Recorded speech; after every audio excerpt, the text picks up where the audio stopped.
I have a question.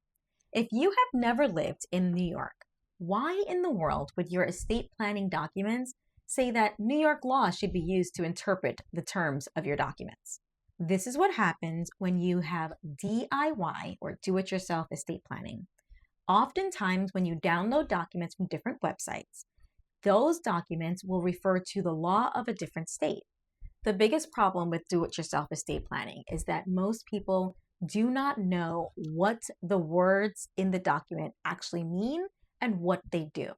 And as a result, you can have unintended consequences when those documents are finally being used, either in probate or even when we're talking about while you're alive and incapacitated. Remember, estate planning documents speak for you when you are not capable of speaking for yourself. So you need to make sure that those documents are accurate and clear. Hi, I'm Alecia C. Trust, Estate, and Probate Attorney at Genesis Law. Like and subscribe for more estate planning and probate tips.